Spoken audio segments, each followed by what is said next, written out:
ونؤمن به ونتوكل عليه ونعوذ بالله من شرور أنفسنا ومن سيئات أعمالنا من يهد الله فلا مضل له ومن يضلله فلا هادي له ونشهد أن لا إله إلا الله وحده لا شريك له ونشهد أن سيدنا وحبيبنا وشفيعنا ومولانا محمدا عبده ورسوله صلى الله عليه وعلى آله وأصحابه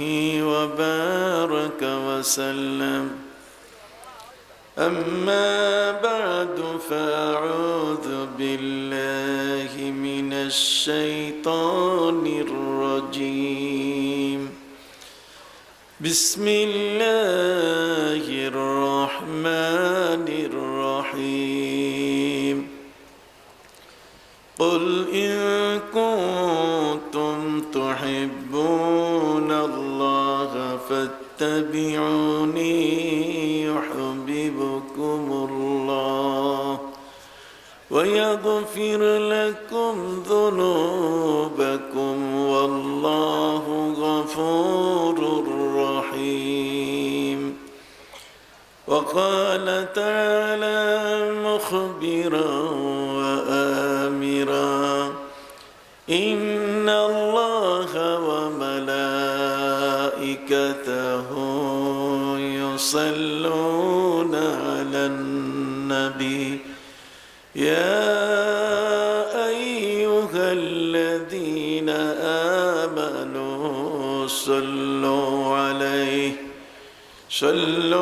عليه وسلموا تسليما اللهم صل على سيدنا مولانا محمد وعلى آل سيدنا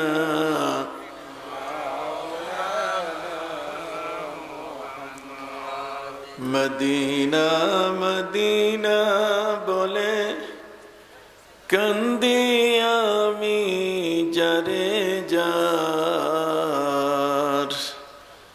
দেখা দেন গো দয়াল নবী ডাকি আমি বারে বার আল্লাহুম্মা সাল্লি আলা مولانا محمد وعلى آل سيدنا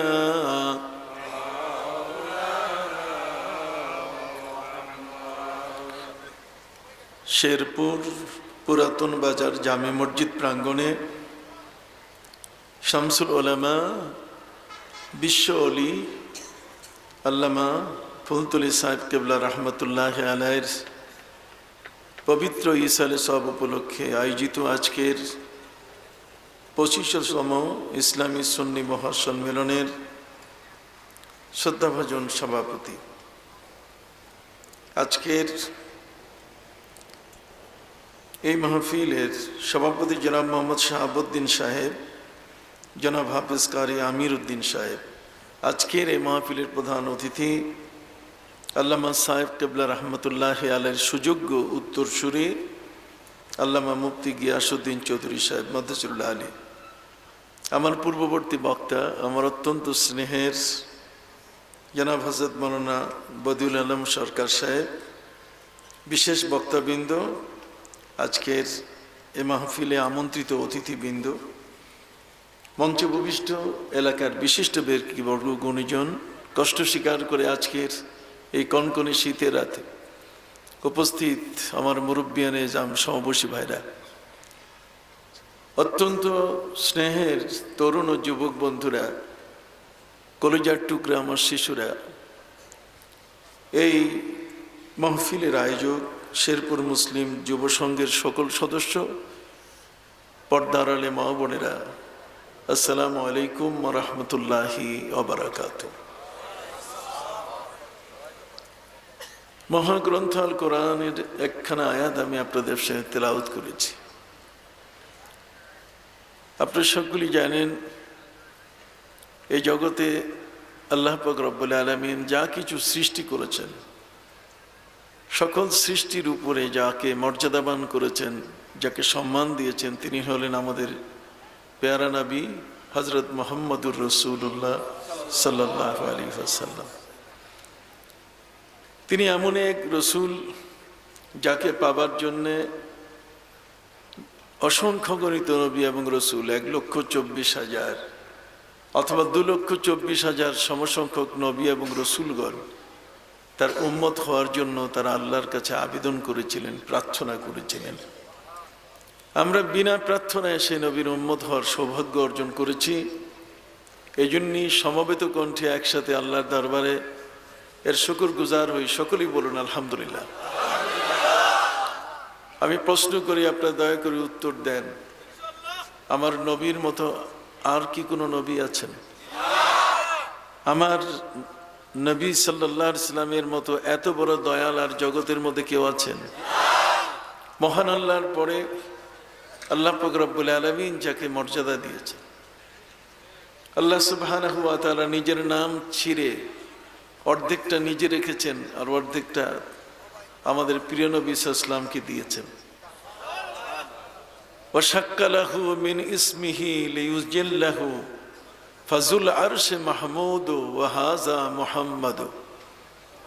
আল্লাহ তাআলা আমার নবীকে এতই ভালোবাসেন যে নামের ক্ষেত্রে নবী হলেন মুহাম্মদ আর আল্লাহ হলেন মাহমুদ। আল্লাহ কি? মাহমুদ। মুহাম্মদ শব্দের অর্থ হচ্ছে প্রশংসিত, আর মাহমুদ শব্দের অর্থ কি? প্রশংসিত। এই দুটো শব্দের মধ্যে এই রূপগত পার্থক্য। একজন হলেন মোহাম্মদ, আরেকজন হলেন কি? মাহমুদ। ফাজুল আরশে মাহমুদ, আরশের মালিক তিনি কে? মাহমুদ। আর এই বিশ্বজগতে যাকে তিনি মর্যাদা দিয়েছিলেন তিনি হলেন কি? মুহাম্মদ। তাহলে মাহমুদের মধ্যে যে কয়েকটা মূল বর্ণ আছে, হা মিম দাল, মুহাম্মদের মধ্যেও সেই 3টি বর্ণই আছে, হা মিম দাল। আল্লাহ পাক রব্বুল আলামিন আমাদের নবীকে এত ভালোবাসেন, এত ভালোবাসেন যে আল্লাহ তাআলা নিজের নাম তাকে দিয়ে দিয়েছেন। একজন আরেকজনকে নিজের নাম দেয়, এটাও ভাগ্যের ব্যাপার। কেউ কেউ নাম খুঁজে নেয়, কেউ কেউ নাম বরকতের জন্য নিয়ে নেয়, কিন্তু আল্লাহ তাআলা আমার নবীকে নিজের নাম উপহার দিয়েছেন। আপনি জানেন সম্রাট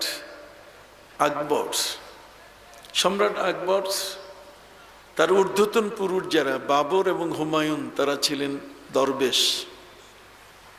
সম্রাট আকবর তার জীবনের প্রথম 20 বছর তিনিও দরবেশ ছিলেন, কিন্তু পরবর্তীতে এসে কিছু লার্নেড আলেম, বেশি শিক্ষিত আলেম তাকে নষ্ট করে ফেলেছে।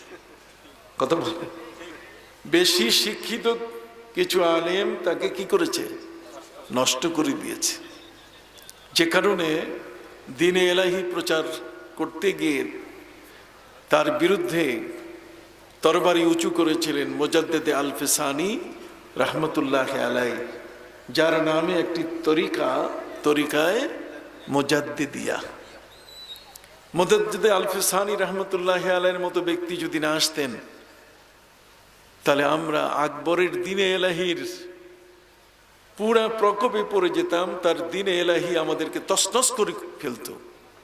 কিন্তু সেই সময়কালে আল্লাহর ওলি, এই বিশ্বজগতে একজন মহান দরবেশ, একজন মুর্শেদে কামেল মুজাদ্দিদে আল-ফিসানি রাহমাতুল্লাহি আলাইহি, তিনি তার বিরুদ্ধে হুঙ্কার দিয়েছিলেন, যে হুঙ্কারে আকবরের দ্বীনে ইলাহি আর টিকতে পারে নাই। এই সম্রাট আকবর তার জীবনের প্রথম 20 বছর তিনি ছিলেন দরবেশ। তার স্ত্রীর গর্ভে কোনো সন্তান আসে না। আল্লাহর মেহেরবানি যখন সন্তান এসে গেছে, তখন তার মানসিকতা হলো যেই সন্তানটি জন্মগ্রহণ করবে তার পীরের বাড়িতে। উনি পীরের মুরিদ ছিলেন। পীরের মুরিদ মানুষও নষ্ট হয়ে যায়, কি বলেন ঠিক কিনা? ভালো জায়গায় যাতায়াত থাকলেও অনেক সময় কি হয়ে যায়, খারাপ মানুষের সংস্পর্শে আসলে কি হয়ে যায়, নষ্ট হয়ে যায়। আপনারা সকলেই জানেন আল্লামা সাহেব কেবলা ফুলতলি রহমতুল্লাহ আলাইয়ের মতো ব্যক্তির সংস্পর্শে যারা এসেছে, আমি তো ব্যক্তিগত বিশ্বাস করি তারা সবচেয়ে ভালো মানুষে পরিণত হয়েছে। অত্রাঞ্চল হবিগঞ্জ বলেন আর জকিগঞ্জ বলেন, কতক্ষণ এই জকিগঞ্জ থেকে হবিগঞ্জ পর্যন্ত এই পুরা এরিয়া, সিলেটের যে একটি পুরা ম্যাপ, এই ম্যাপের মধ্যে সুনামগঞ্জ বলেন, এর পাশাপাশি এই পুরা মৌলভীবাজার সহ বিয়ানীবাজার, এই সবটিকে যদি লক্ষ্য করা হয়, এতটুকু বিষয়, এতটুকু অঞ্চলের জন্য আল্লামা সাহেব কেবলা আসেন নাই। আল্লামা সাহেব কেবলা আসছেন সারা পৃথিবীর অসংখ্য গণিত মুসলমানের জন্য। আজকের ইউরোপে আঞ্জুমানে আল ইসলার পতাকা উঠছে। আজকের টিপটন মসজিদ, টিপটন বলেন, লোটন বলেন, পোস্টমাউথ বলেন, ব্রাডফোর্ড বলেন, ঠিক এমনি করে ওল্ডহাম বলেন, খোদ লন্ডনের মধ্যে, সারা ইংল্যান্ডে, গ্রেট ব্রিটেনে, ইভেন আবারডিনে, স্কটল্যান্ডে এবং পাশাপাশি আমেরিকার মিশিগান, আমেরিকার নিউ ইয়র্ক, আমেরিকার new jersey, Pennsylvania, Philadelphia, Washington DC, Boston, Florida, Buffalo, যতগুলো জায়গা, এছাড়াও ইটালি, ইটালির রোম, ইটালির ভেনেজুয়া, ইটালির মিলান, সুইজারল্যান্ড, ফ্রান্স, জার্মানি, সারা পৃথিবীতে অসংখ্য অগণিত মানুষ যার ছোঁয়ায়, যার দৃষ্টিভঙ্গিতে তারা এক একজন ভালো মানুষে পরিণত হয়ে গেছে। আঞ্জুমানে আল ইসলাহ, মসজিদিয়া ফুলতলি, দারুল কেরাত ফুলতলি ট্রাস্ট যেটা আছে, সারা পৃথিবীতে ছড়িয়ে পড়েছে আল্লামা সাহেব কেবলা রহমতুল্লাহ আলাইহির জীবন্ত কারামত। যদি এটা না থাকতো তাহলে আমাদের দেশের মসজিদগুলো ওয়াহাবিরা দখল করে ফেলত, আমাদের ঈমান আকীদা ধ্বংস হয়ে যেত। আল্লামা সাহেব কেবলা রহমতুল্লাহ আলাইহি একদিক থেকে রইসুল মুফাসসিরিন, আরেক দিক থেকে তিনি ছিলেন রইসুল কুররা, তিনি কারীদের শ্রেষ্ঠ কারী।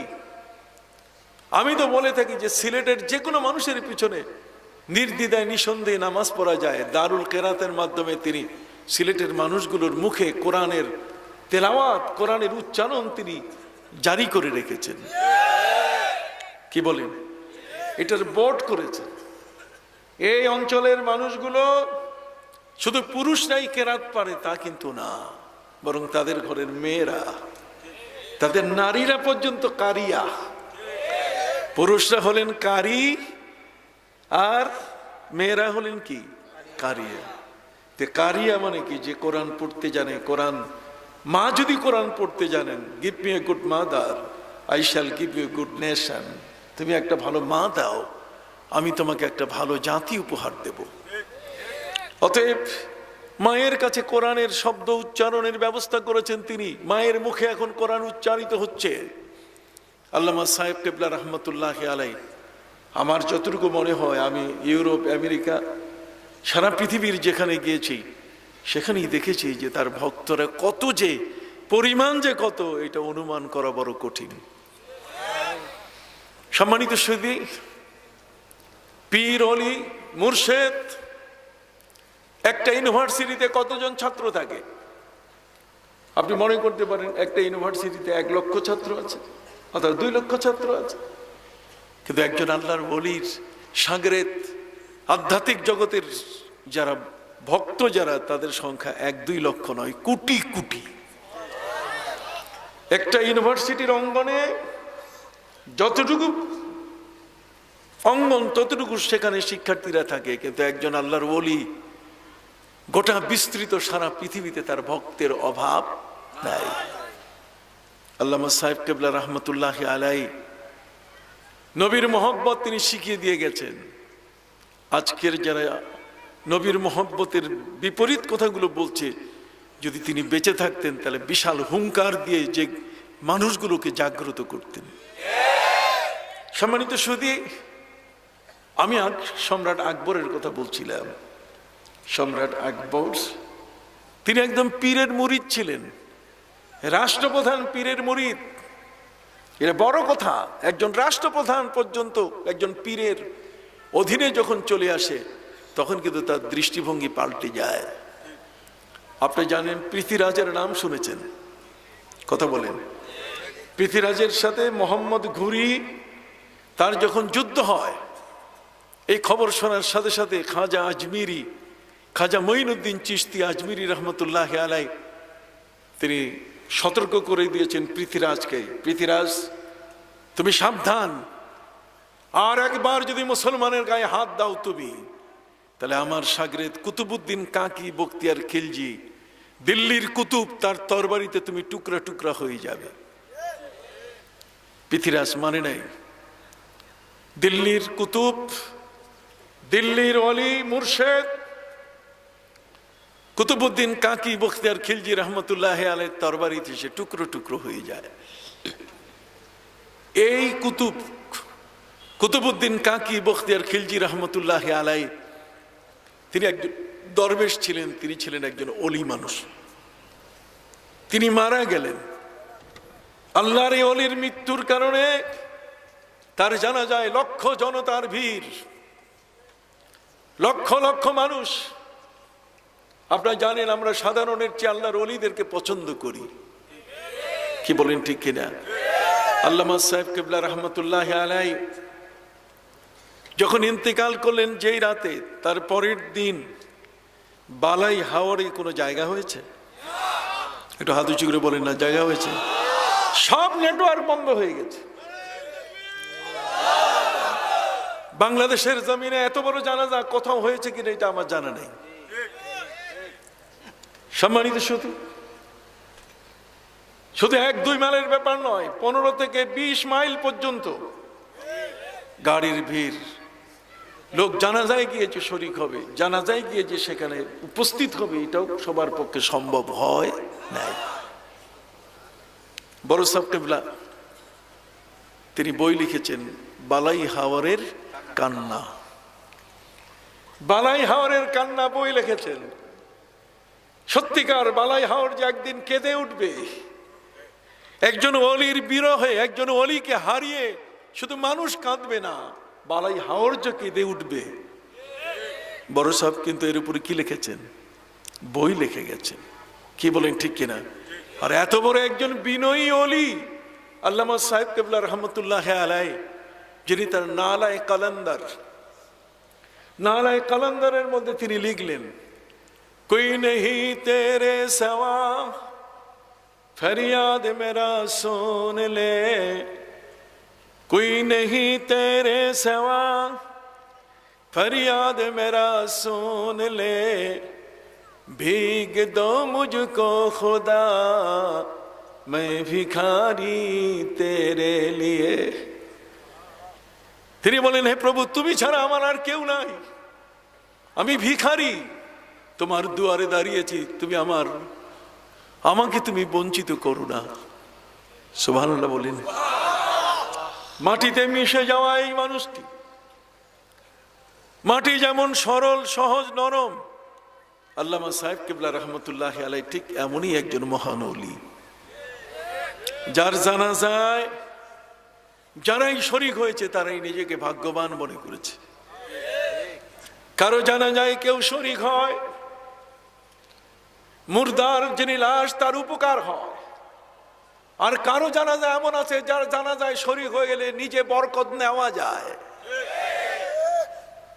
নবী করিম সাল্লাল্লাহু আলাইহি ওয়াসাল্লাম তিনি বলেছেন, যদি কারো জানা যায় কেউ শরীক হয় তাহলে 1 কিরাত সওয়াব, মানে একটা উহুদ পরিমাণ সওয়াব।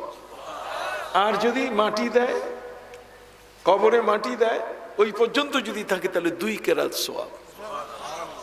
আল্লামা সাহেব কিবলা রহমতুল্লাহ আলাইহির এই জানাজায় যারা শরীক হয়েছেন, শুধু আল্লামা সাহেব কিবলা রহমতুল্লাহ আলাইহির জানাজায় শরীক হয়ে নিজের সওয়াবের পাল্লা ভারী করেছেন তা নয়, বরং তাদের অন্তর চক্ষু খুলে গেছে যে এমন একজন মহান ওলি, তাকে কত মানুষ ভালোবাসে, আমাকে ভালোবাসে কয়জন, আর তাকে ভালোবাসে তামাম দুনিয়া। সুবহানাল্লাহ, তাকে ভালোবাসে কি তামাম দুনিয়া।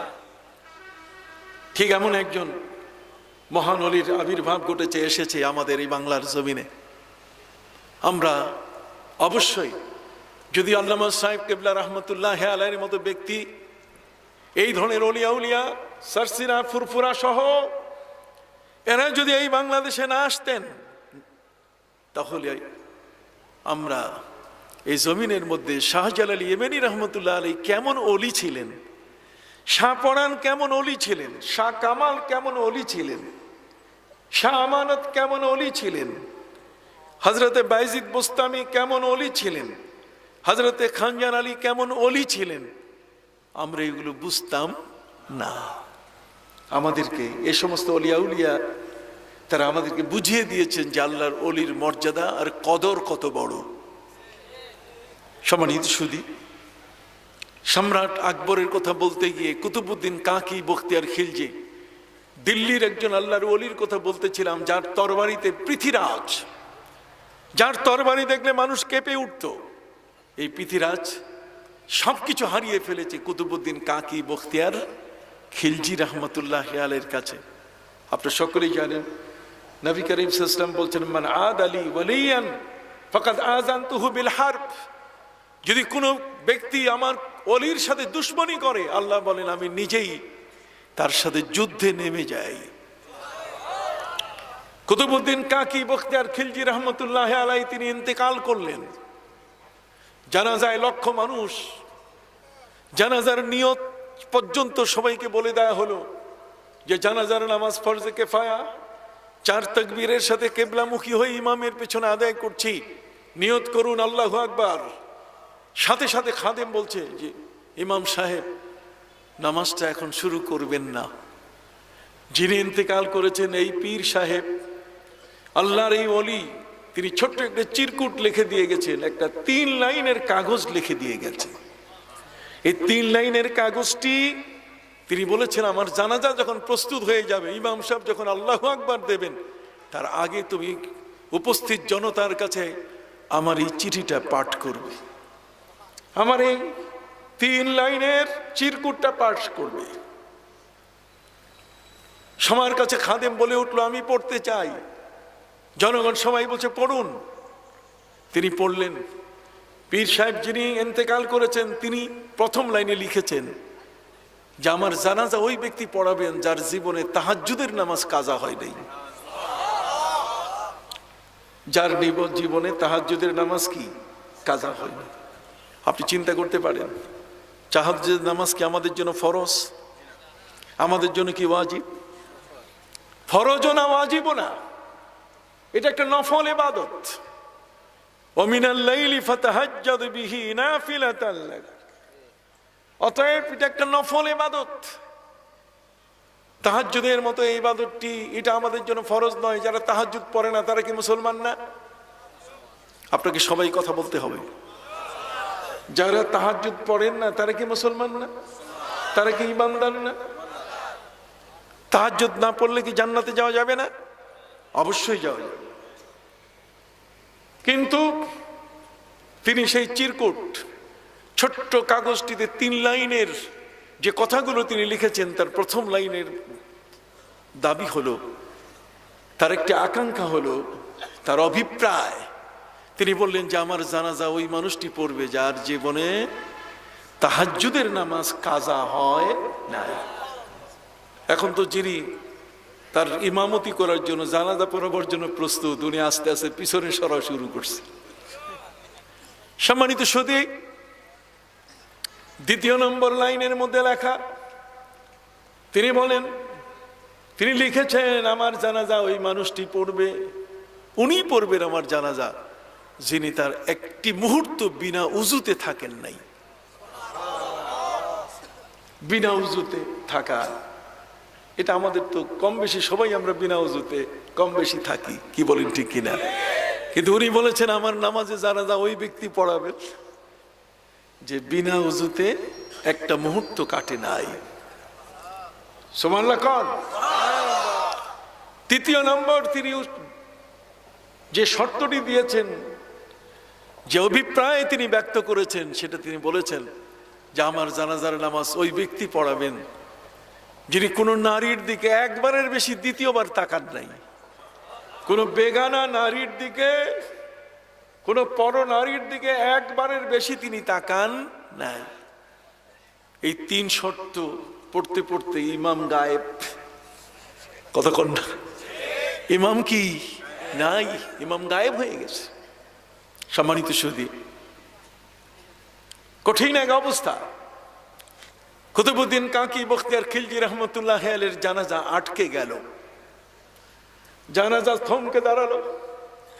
এই জানাজা পড়াবার মানুষ এখন নেই, লক্ষ জনতা আছে, কিন্তু সবাই এই তিনটি শর্ত পূরণ করার যোগ্যতা রাখেন না। বেশ সময় ধরে হাত উঁচু করে ডাকা হলো, কে আছেন আপনারা তিনটা শর্ত পূরণ করা মানুষ? কেউ নাই। বহুক্ষণ অপেক্ষার পর তারপর দেখা গেল যে একজন ব্যক্তি ডান পাশ থেকে হাত উঁচু করে আসতেছেন। হাত উঁচু করে করে জানাজার কাছে, কফিনের কাছে তিনি আসতেছেন। যে মানুষটি আসতেছেন সে মানুষটি এত ব্যস্ত যে পৃথিবীতে এই মানুষটি তাহাজ্জুদের নামাজ কাজা করবে এটাই সবাই মনে করে। যিনি আসতেছেন তিনি বিনা উজুতে সময় কাটেন না, এটা কেউ বিশ্বাস করবে না। যিনি আসতেছেন তিনি অসংখ্য গণিত নারী তার সামনে আসে, তিনি নিশ্চয়ই একবারের চেয়ে বহুবার তিনি তাদের দিকে তাকিয়েছেন। অতএব যে লোকটি হাত উঁচু করে আসতেছে নামাজে জানান, তার সম্পর্কে এই বিষয়টি প্রত্যেকের মনে চলে আসলো। যিনি আস্তে আস্তে একেবারে কাছে চলে আসলেন কফিনের পাশে, সবাই দেখে অবাক হয়ে গেলেন। তিনি দিল্লির সম্রাট শামসুদ্দিন ইলতুৎমিশ। দিল্লির সম্রাট শামসুদ্দিন ইলতুৎমিশ তিনি এসেছেন তার জানাজা পড়াতে। তিনি হাত উঁচু করে বলেছেন আমার তাহাজ্জুদের নামাজ কাজা হয় নাই। একজন রাষ্ট্রের শাসক, একজন রাষ্ট্রের শাসনকর্তা, একজন রাজ্য শাসক, তিনি হাত উঁচু করে বললেন যে আমার তাহাজ্জুদের নামাজ কাজা হয় নাই। আমি বিনা উজুতে একটি মুহূর্ত আমি কাটাই না। যত নারী আমার কাছে বিচারের জন্য এসছে একবারের বেশি আমি তাকাই নাই। সবাই তাকে জিজ্ঞাসা করলেন যে এই গুণ, এই অর্জনটা কিভাবে হলো? তিনি বলেন এই অর্জনটা হয়েছে কারণে যে আমি, যিনি আজকে যিনি ইন্তেকাল করেছেন, যার নামাজে জানাজা অপেক্ষমান, যার কফিন আমার সামনে, আমি তার হাতে বায়াত হয়েছি। যেদিন থেকে তার হাতে বায়াত হয়েছি সেদিন থেকে আর এই আমলগুলো আমি কখনো বাদ দেই নাই। এই জন্য কবি বলেছেন সালেহাতু সঙ্গে বুদি দিল খারাশ, সালেহাতু সঙ্গে বুদি দিল খারাশ কে আজ মোরা এক জামানা খাকে বাস। এই পৃথিবীর মধ্যে তুমি যত বড় হও না কেন, তুমি যদি আলেম হইয়া আলেম কুল শিরোমণি হও, তারপর তুমি আল্লাহর ওলির কাছে চলে আসো। সুবহানাল্লাহ কোন? আল্লাহর ওলির কাছে তুমি চলে আসো। ইমাম আহমদ বিন হাম্বল রহমতুল্লাহ আলাই 12.5 লক্ষ হাদিসের তিনি হাফেজ ছিলেন। কোন বর্ণনায় তিনি 10 লক্ষ হাদিসের হাফেজ ছিলেন। ইমাম বুখারীর উস্তাদ, ইমাম বুখারী 6 লক্ষ হাদিসের হাফেজ ছিলেন। ইমাম আহমদ বিন হাম্বল কত বড় আলেম, তিনি পীর ওলিদের কাছে যেতেন না। একবার দেখা গেল যে কোনো কোনো হাদিসের অর্থ নিয়ে তিনি সমস্যায় পড়ে গেলেন, এত বড় জটিলতা যে তার বুঝে আসতেছে না যে এগুলোর অর্থ কি। তিনি খুঁজছিলেন যে একজন ভালো ওস্তাদ কোথায় পাওয়া যায়, ভালো মুহাদ্দিস কোথায় পাওয়া যায়। তিনি যার কাছেই যান সেই পালায় যায়, কারণ এতগুলো হাদিসের হাফেজ, তার সামনে মুখ খোলা অনেক সাহসের ব্যাপার। আপনি কি বুঝতেছেন কথা? সম্মানিত সুধী, অবস্থা এমনই দাঁড়ালো, যার কাছে তিনি এই বিষয়গুলোর জটিলতার এগুলো নিরসন চান, যার কাছে তিনি এগুলোর ফয়সালা চান, কেউ তার সামনে মুখ খুলে না। সবাই মনে করে যে তিনিই তো বড় আলেম। 12.5 লক্ষ হাদিসের হাফেজ, মুসনাদে আহমদ ইবনে হাম্বলের মতো বিশাল গ্রন্থ যিনি লিখেছেন, হাদিসের জগতে যিনি পাকাপোক্ত, ইমাম বুখারী যার ক্লাসে এসে 8 বার বসেছেন। কতবার? 8 বার। তার দরজগাহে, তার ক্লাসে এসে হাদিস শিক্ষা নিয়েছেন ইমাম বুখারী। সেই ইমাম আহমদ বিন হাম্বল রহমতুল্লাহ আলাইহি তিনি বলেন, আমি বাগদাদের জমিনে হাঁটতেছি। বাগদাদের জমিনে সকালবেলায় হাঁটতে গিয়ে এমন একজন লোকের সাথে দেখা হলো যার নাম হচ্ছে আবু হামজা। নাম কি? আমির হামজা কইতেছে আবার, মাথা নষ্ট। আমির হামজা তো আল্লাহর ওলিদেরকে দুশ্মন মনে করে। আপনি কার নাম কইতেছেন? হ্যাঁ, আবু হামজা। নাম কি? আরেকবার ভালো করে কোন। আবু হামজা এখন পৃথিবীর সবচেয়ে বড় গর্জিয়াস একজন ওলি। ইমাম আবু হানিফা রহমতুল্লাহ আলাইহি পর্যন্ত তিনি বলেছেন যে ওলিদের ক্ষেত্রে আবু হামজা হলেন অনেক অনেক উঁচু মানের ওলি। উঁচু মানের মানে কি? উচ্চতা কেমন বুঝবেন আপনি? যেমন হযরতে শাহজালাল ইয়ামানি রহমতুল্লাহ আলাইহি, উনি 2টা কবুতর নিয়ে এসেছিলেন। কতক্ষণ? উনি 2টো কবুতর নিয়ে এসেছিলেন খাজা আজমিরি রহমতুল্লাহের দরবার থেকে। তো খাজা আজমিরি রহমতুল্লাহের দরবার থেকে 2টো কবুতর নিয়ে আসছিলেন। 2টা কবুতর কবুতরই, এটা নরমাদা। এই 2টার ডিম পারে, বাচ্চা ফুটে, কিন্তু সাঁপরান যিনি ভাগনা, বাচ্চা সব খাইয়া ফেলে। কত? ডিম ফুটে বাচ্চা হয়, আর সেটা খেয়ে ফেলেন কে? ভাগনা। নাম কি? সাঁপরান। আপনারা আমার চেয়ে ভালো জানবেন। সম্মানিত শুধু সাঁপরান সব বাচ্চা দিলে খাইয়ে ফেলে। হযরত শাহজালাল ইয়ামানি রহমতুল্লাহ আলাইহি, ওই তো শাহজালাল, জালাল শব্দের অর্থ জালালি। জালাল শব্দের অর্থ হচ্ছে যে সহজেই তার কাছে ভেড়া বড় কঠিন, জালালি মেজাজ। কতক্ষণ না?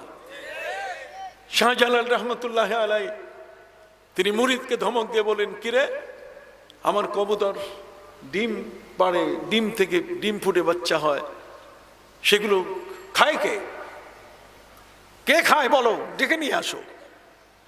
হুজুর আপনার ভাগনা খায়। যাও ভাগনাকে নিয়ে আসো, বিচার হবে। তো ভাগনা শাহপরান রহমতুল্লাহ আলাইহি উনি তো টিলার উপরে, তো টিলার উপরে উনি সেজদায় পড়ে আছে। তো সেজদায় পড়ে থাকা অবস্থায় আমাদের সেজদা আর আল্লাহর ওলিদের সেজদা, আমার নবীর সেজদা সব তো একরকম না। নবীজির সেজদা ছিল এমন, নবীজির সেজদায় পড়ে গেলে হযরতে মায়েশা ভয় পেয়ে যেতেন। মায়েশা রাদিয়াল্লাহু তাআলা ভয় পেয়ে যেতেন যে নবীজি জীবিত আছেন কিনা। আর আমরা হলে সেজদা করলে কখনো মাথা চুলকাই, কান চুলকাই, এইখানে চুলকাই, পেট চুলকাই, পাও চুলকাই। কি আমি ভুল বলেছি? সম্মানিত সুধী, হযরতে মায়েশা রাদিয়াল্লাহু তাআলা বলেন, নবীজি যখন সাজদা করতেন সেই সাজদা এত লম্বা হতো, নবীজির ঘরখানা ছিল খুব ছোট। আজকের পৃথিবীর কোন মেয়েরা যদি এমন কোন হুজুরের সাথে বিয়ে বসতো যেই হুজুরের ঘর এত ছোট, তাহলে পরের দিনে লাফাই আসে বাপের বাড়িতে এসে বলতো যে ডিভোর্স লেটার লেখো, এইখানে আমি আর যাব না। আমার নবী সাল্লাল্লাহু আলাইহি ওয়াসাল্লামের ঘর ছিল কেমন? এর উপরে আমার বই একটা আসতেছে, মদিনার কান্না। কি আসতেছে? মদিনার কান্না। আমি অনেক বই লিখেছি, প্রায় 21টি বই আমি লিখেছি। আমার নিজের লেখা 21টি বই, অনেক বই আমার লেখা, বড় বড় ভলিউম। কারণ একদিন তো আমি চলে যাব। কি বলেন, ঠিক কিনা? জাতিকে কিছু দিয়ে যায়, কিছু পাক। সম্মানিত সুধী ভাইরা আমার নবীজির ইন্তেকালের পর, নবীজির ইন্তেকাল হওয়ার পরে 3 দিন তার দেহ মোবারক দাফন হয় নাই। কয়দিন? 3 দিন দাফন হয় নাই। কারণ কি জানেন? কারণ হচ্ছে এই যে যারা মুহাজির, নবীর সাথে হিজরত করে যারা মদিনায় আসছেন, তারা বলছেন নবীর জন্মভূমি হলো মক্কায়, কাজে নবীজির দেহ, নবী ইন্তেকাল করছেন, আমরা তাকে দাফন করব কাবা ঘরের সামনে। একসাথে 2 জিয়ারত হয়ে যাবে, কাবা ঘরেরও জিয়ারত হয়ে যাবে আর নবীজির রওজা জিয়ারত হয়ে যাবে। আর যারা মদিনার আনসার, তারা বলছেন না, নবীজিকে তোমরা বের করে দিয়েছো, আমরা জায়গা দিয়েছি, কাজে নবীজির রওজা হবে আমাদের মদিনায়। এর মধ্যে মাঝখানে এই নেতা ফিতা বাইর হয়ে গেল। কিছু কিছু নেতা তারা বলছে যে না, নবীজির রওজা হবে আমার বাড়ির সামনে। কতক্ষণ না আছে না? নেতার জ্বালাতন আছে কিনা? নেতার জ্বালাতন আছে। কেউ কেউ বলা শুরু করলো আমার বাড়ির সামনে হবে। গোত্র প্রধানরা এই ধরনের দাবি করে বসলো। শেষ পর্যন্ত জটিল আকার ধারণ করলো, কোনো সমঝোতা হচ্ছে না। 3য় দিনে সাকিফা ইবনু সাইদা, হযরতে উমর ফারুক রাদিয়াল্লাহু তাআলা সম্পর্কে তাদের ধারণা ছিল যে নবী ইন্তেকাল করছেন, একজন খলিফা, নবীর পরে একজন প্রতিনিধি দরকার। 3 দিন পর্যন্ত নবীর পরে মুসলিম জাহানের কোনো প্রতিনিধি নাই। ওমর ফারুক রাদিয়াল্লাহু তাআলা বলছেন আগে প্রতিনিধি নবীর পরে খলিফা নির্বাচিত হোক, উনি বলবেন যে নবীজিকে কাবা ঘরের সামনে দাফন করা হবে না মদিনায় দাফন করা হবে না গোত্র প্রধানদের নেতাদের বাড়ির সামনে দাফন করা হবে। কথা বলেন। সবাই মিলে ধারণা করছিলেন যে উমরে ফারুক নবীর পরে তিনি খলিফা হবেন। ওনার আট ঘাট, ওমরে ফারুকের চলাফেরা, ওমরে ফারুকের মশান, কি কোন ঠিক কিনা, সব দেখে সবাই মনে করে যে উনি দাবি করে নিলে কারো সাহস নাই বাধা দেওয়ার। সাকিফা ইবনু সাইদা সেখানে বৈঠক চলছিল। ওই বৈঠকের মধ্যে হযরতে উমর তারা মনে করছেন উনি খলিফা হবেন, কিন্তু ঘটনা ব্যত্যয় ঘটলো, ঘটনা বিপরীত হয়ে গেল। তিনি আবু বকর সিদ্দিক রাদিয়াল্লাহু তাআলা হাত টেনে বললেন যে আপনি খলিফা, নবীর পরে খলিফা আপনি। আবু বকর সিদ্দিক রাদিয়াল্লাহু তাআলা বলেন উমর হাতটা ছেড়ে দেন। হযরত উমর বলছেন হাত ছাড়বো না, বায়াত করব, আমাদেরকে আপনি বায়াত করান। হযরত আবু বকর সিদ্দিক রাদিয়াল্লাহু তাআলা বললেন নবীজির পরে খলিফার চেয়ারে বসার সাহস আমার নাই, আমি একজন সোজা মানুষ, আমি একজন সিধা মানুষ। সিধা বুঝেন তো, খুব নরম সরম মানুষ। আমি গরম না, ক্ষমতার চেয়ারে গরম মানুষ বসতে হয়। নরম মানুষ বসলে সবাই মনে করে যে এটা তো সোজা মানুষ, কাজেই ওরা শেষ পর্যন্ত সব খাইয়া শেষ করবে। গরম মানুষ দরকার ক্ষমতার চেয়ারে। আবু বকর সিদ্দিক রাদিয়াল্লাহু তাআলা বলছেন না উমর, আমি এই পদে থাকবো না, আমার জন্য আপনি খলিফার প্রস্তাব করবেন না। হযরত উমর বলছেন কেন করব না? আপনি বলেন নবীজির ইন্তেকালের পরে আপনাকে আমরা খলিফা সমর্থন করছি, কিন্তু আপনি বলেন আপনি হতে চাচ্ছেন না। কিন্তু আমি প্রশ্ন করি যে নবীজি যখন অসুস্থ হয়েছিলেন তখন নবীর অবর্তমানে নবীর জায়গায় দাঁড়াইয়া কে ইমামতি করছেন? আবু বকর সিদ্দিক বলছেন এটা তো দায় ঠেকা, নবী অসুস্থ এই কারণে। 1-2 ওয়াক্তের নামাজের আপনি ইমামতি করেন নাই। আবু বকর সিদ্দিক রাদিয়াল্লাহু তাআলা নবীজির কত ওয়াক্তের ইমামতি করছেন জানেন? কত কয় না? তাহলে বোঝা গেল আজকে আমার আশাটা লাভ হয়েছে। কি বলেন ঠিক কিনা? আশাটা কি হয়েছে? লাভ হয়েছে। আলেম ওলামা ডেকে নিয়ে আসবেন, যারা আল্লাহর ওলিদের সমর্থনে কথা বলবে, নবীর প্রেম ভালোবাসায় কথা বলবে, নবীর বিরুদ্ধে বিপরীত নানা ধরনের ভংসং কথা বলবে। ওই ভংসং করা মানুষকে আনবেন না। সম্মানিত সুধী, আপনারা সকলেই জানেন আমি আপনাদের কাছে খুব পরিচিত মানুষ। গোটা সিলেট জুড়ে কোনো ছোট্ট বাচ্চা থেকে বৃদ্ধ পর্যন্ত বাকি নাই যে আমাকে চেনে না। কম বেশি সবাই চেনেন, বিদেশে তো সবাই এক নামে এক ডাকে চিনে। আর আপনাদের সিলেটি মানুষের ভাত খাইয়ে আমি 9 মাস চলি। কথা বুঝেন? 9 মাস চলি শুধু সিলেটি মানুষের, যেহেতু তাদের কাছেই আমার আসা যাওয়া সবচেয়ে বেশি। বাইরে আমার হযরত উমর ফারুক রাদিয়াল্লাহু তাআলা দলিল দিলেন, আবু বকর, নবীজি সাল্লাল্লাহু আলাইহি ওয়াসাল্লাম যখন অসুস্থ হয়েছিলেন, এরপরে যখন আপনাকে ইমামতির দায়িত্ব দিলেন, আপনি তো করতে চান নাই, তারপরে ইমাম হিসাবে আপনি নামাজ পড়ালেন। আপনি তো 1-2 ওয়াক্তের নামাজের ইমামতি করেননি, আপনি 17 ওয়াক্ত নামাজের ইমামতি করছেন। কত ওয়াক্ত? আবার বলেন না, মনে থাকবে। 17 ওয়াক্ত নামাজের আপনি ইমামতি করেছেন।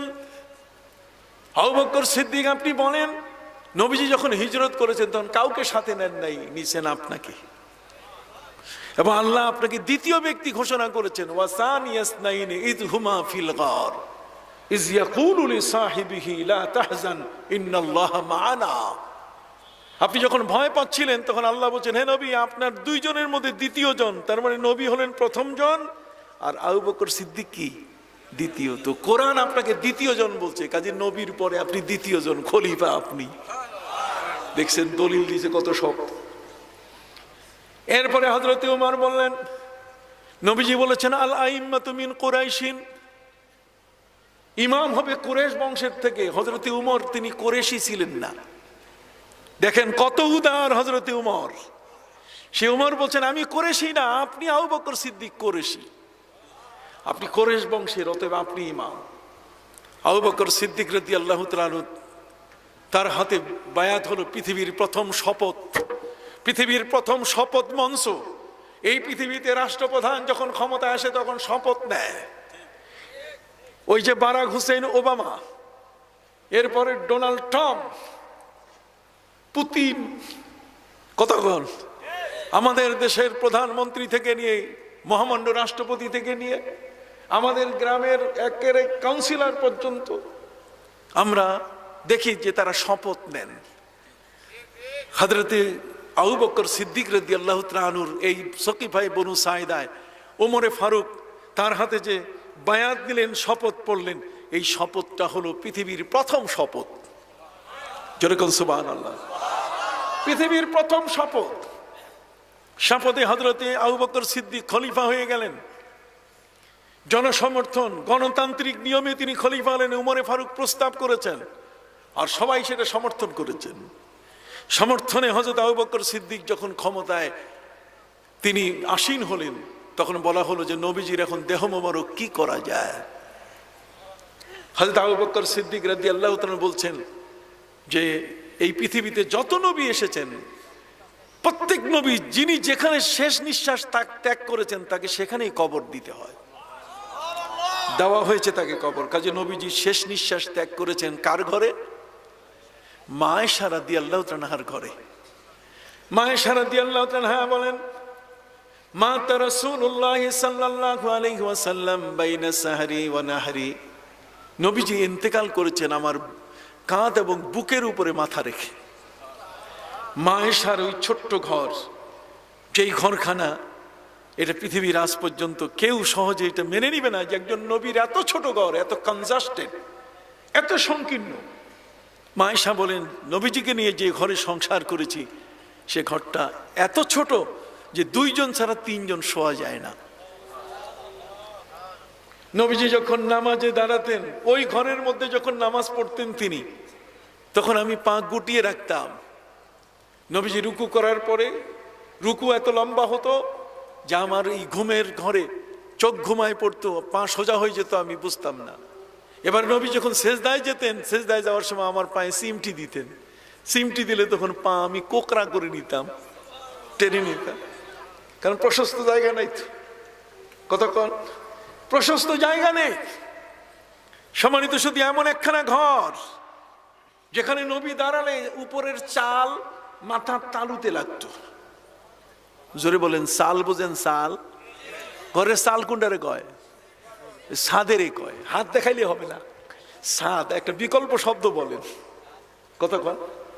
সম্মানিত শুধু ঘরের ছাদ, ঘরের চাল, নবীজি যখন দাঁড়াতেন তখন ঘরের চালটা মাথায় লাগতো, কোনো জানালা ছিল না, ঘরের দরজা ছিল না, চামড়া ঝুলানো অবস্থায় থাকতো।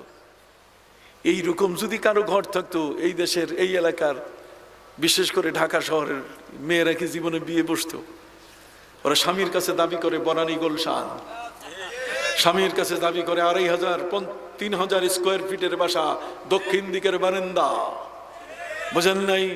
বিশাল লম্বা ঘর, এখানে বেডশিট থাকবে, মাস্টার বেড, এখানে থাকবে, বুঝেন না, আলনা, এখানে থাকবে আলমিরা, এখানে থাকবে জুতাদানি, হাই রে হ্যাঁ, এখানে ফ্রিজ থাকবে, মানে গোটা জগৎ, এখানে অ্যাটাচ বাথরুম। এগুলো না হলে ওই স্বামী বউ পছন্দ করে না। হযরতে মায়েশা রাদিয়াল্লাহু তাআলা তিনি নবীকে নিয়ে এই ছোট্ট ঘরে তিনি বাস করেছিলেন। হযরত আবু বকর সিদ্দিক রাদিয়াল্লাহু তাআলা আনহু তিনি বললেন, মায়েশা তার কোলেই যেহেতু নবী ইন্তেকাল করছেন, কাজে নবীকে মক্কায়ও দাফন করা হবে না, নবীকে কোনো গোত্রপতির সামনেও তার বাড়িতেও দাফন করা হবে না, দাফন করা হবে কোথায়? যে জায়গায় তিনি শেষ নিঃশ্বাস ত্যাগ করেছেন ঠিক সেই জায়গাটিতে। সুবহানাল্লাহ বলেন। সম্মানিত সুধী ভাইরা আমার, আপনাদের খেদমতে আরজ করতেছিলাম, এমন এক নবী, যেই নবীর আদর্শে গড়া এই সমস্ত অলিয়া উলিয়া পীর মাশায়েখ, আল্লাহর ওলিরা নবীর বিরোধী নয়, কোরআনের বিরোধী নয়, এরা কোরআনকে জিন্দা করেছেন, দ্বীনকে জিন্দা করেছেন। বাংলার জমিনে গোবিন্দরাজ, গৌর গোবিন্দ, এই সুরমা নদীর ওপারে গোবিন্দরাজের বিশাল আস্তানা ছিল, বাড়ি ছিল। আমি ওখানে এক কাপ চা খাইছি, কথা কর না, আমি কি খাইছি? চা খাইছি। আপনারা কেউ খান নাই, কিন্তু আমি চা খাইছি গৌর গোবিন্দের বাড়িতে, গোবিন্দরাজের বাড়িতে আমি চা খেয়েছি। এখন আপনি বলবেন যে হুজুর কি কথা কন আপনি? আর কি কথা বলবো মানে, সিলেটের দায়রা এবং জেলা জজ যিনি ছিলেন, জেলা জজ এবং দায়রা জজ জনাব মৌলভী ইসমাইল মিয়া, তিনি আমার অত্যন্ত আপন মানুষ। তো বর্তমান সরকার গৌর গোবিন্দের বাড়ি যেটা, এটা হচ্ছে জেলা দায়রা জজের বাড়ি। তো উনি বলছেন যে আপনি গৌর গোবিন্দের কথা কনান, আমি সেই বাড়িতে থাকি, আপনি চা খাইয়া যান, কথা কন না। এই জন্য ওখানে সিলেটি চা খাইয়া গেছি। কি ভাই কোনো অসুবিধা আছে? আপনাদের কোনো কষ্ট হয়েছে? আমি সহজ কথায় আপনাদের কাছে আবেদন করতে চাই যে এই ধরনের মহান আল্লাহর ওলি যারা, তারা এদেশে আসার পরে দিন জিন্দা করেছেন, দাড়িকে জিন্দা করছেন, টুপিকে জিন্দা করছেন, ইসলামের পোশাককে জিন্দা করছেন, মহিলাদের বোরকাকে জিন্দা করছেন। এখন সে সমস্ত ওলি এরা নাকি আল্লাহর দুশ্মন। এই বক্তাদেরকে আমি দাওয়াত দিছি যে আমার ক্লাসে তোমরা ভর্তি হও, তোমরা আসো আমার কাছে, লেখাপড়া করো। তোমরা ওলিদেরকে আল্লাহর দুশ্মন বললে সাহস তো কম না। এই বাংলাদেশে আল্লাহর ওলিদেরকে দুশ্মন বলে কখনো কি এ দেশে ঠাঁই পাওয়া যাবে? হাত উঁচু করে বলেন, ঠাঁই পাওয়া যাবে? কখনো পাওয়া যাবে না।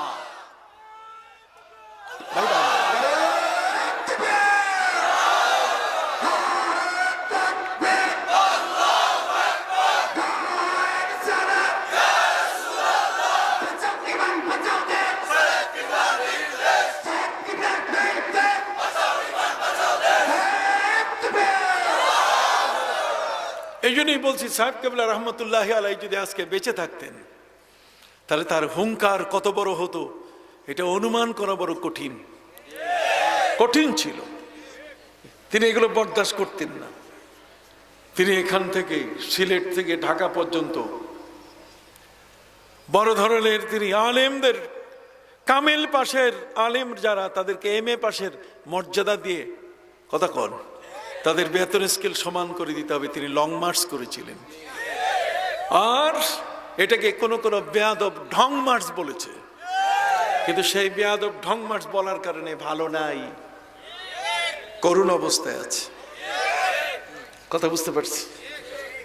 বন্ধুরা আমার, খুব সংক্ষেপে আপনাদের কাছে বলতে চাই, রাত গভীর হয়েছে, আপনারা বুঝতেই পারছেন এই সমস্ত কথা আমাদের এখন এই যুবকদেরকে শোনানো দরকার। যুবকদের চোখও নষ্ট হয়েছে, ওদের কানও নষ্ট করে দিছে, চোখ নষ্ট হয়ে গেছে পুরা, কারণ ইউটিউব দেখতে দেখতে আর ওগুলো পচা বক্তব্য শুনতে শুনতে যে বক্তব্যগুলো আসে ওগুলো পচা বক্তব্য, ওগুলো ভালো বক্তব্য না। যেই বক্তব্যে নবীর ইজ্জত নষ্ট হয়, যেই বক্তব্যে সাহাবায়ে কেরামের ইজ্জতের উপরে আঘাত আসে, ইমানদারের উপরে আঘাত আসে, সেই বক্তব্য আমি কখনো সমর্থন করি না। আল্লাহ বলেন ফালিল্লাহিল ইজ্জাতু ওয়া লিরাসূলিহি ওয়া লিল মুমিনিন। আল্লাহর ইজ্জত আছে, নবীর ইজ্জত আছে, কথা বল। এরপরে ইমানদার ব্যক্তির কি আছে? ইজ্জত আছে। যাহা হোক, এই জমিনের মধ্যে আল্লাহর ওলিরা এসেছেন, তারা আমাদের দিন জিন্দা করছেন। বাংলাদেশে কি ফু দিয়া 4.5 লক্ষ মসজিদ হয়েছে নাকি? বাংলাদেশের ছোট্ট একটা এরিয়া, তেতুলিয়া থেকে টেকনাফ পর্যন্ত 52,000 বর্গমাইলের এই দেশে সংখ্যা কত মসজিদের? প্রায় 4.5 লক্ষ মসজিদ।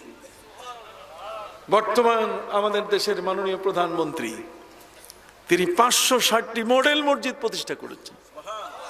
বিশাল ব্যাপার, পৃথিবীর ইতিহাসে নাই কোন রাষ্ট্রপ্রধান, কোন এই বাংলাদেশে যারা এসছে তারা এইভাবে মসজিদ বানাইছে এক আল্লাহর ওলিরা ছাড়া। কতক্ষণ না কোন রাষ্ট্রপ্রধান এইভাবে মসজিদ বানায়, এটা আমরা শুনি নাই, আমাদের ইতিহাসে নাই। সম্মানিত সুধী, অতএব কুতুবউদ্দিন কাকি বখতিয়ার খিলজি রহমতুল্লাহ আলাইহির কথা বলতে গিয়ে বলেছিলাম, আল্লাহর ওলিরা তারা এদেশে দিন জিন্দা করছেন, তাদের কারামত, তাদের শক্তি, এগুলোকে অস্বীকার করা যাবে না। এরা হচ্ছেন আল্লাহর বন্ধু। যে কারণে শাহজালাল ইয়েমেনি রহমতুল্লাহ আলাইহি মুরিদকে বলেন, রে মুরিদ, আমার জালালি কবুতর বাচ্চাগুলা খায় কে? বিচার হবে। মুরিদ বলছে, হুজুর আমরা খাই না, আপনার ভাগনা খায়। কয় যাও ভাগনাকে নিয়ে আসো। মুরিদ চলে গেছে ওই যে টিলার পাশে, যাইয়া দেখে যে উনি সেজদায় পড়ে আছে। কিসে পড়ে আছে? সেজদায়, লম্বা সেজদা, উঠে না। যে মুরিদ ডাকতে গেছে অধৈর্য হয়ে গেছে, সে বলছে এত লম্বা সেজদা, আমারে উনি নিয়ে যাইতে গেছে ওনাকে। কতক্ষণ? আসামি, নামাজ পড়লে তার সহজে গ্রেপ্তার করা যায় না, কাজেই মসজিদে যদি আসামি থাকে তাহলে সেখানে গ্রেপ্তার করা যায় না, তাকে কৌশলে বাইর করতে হবে। যদি বাইর না হয় তাহলে খাওয়া বন্ধ করে বাইর করতে হবে।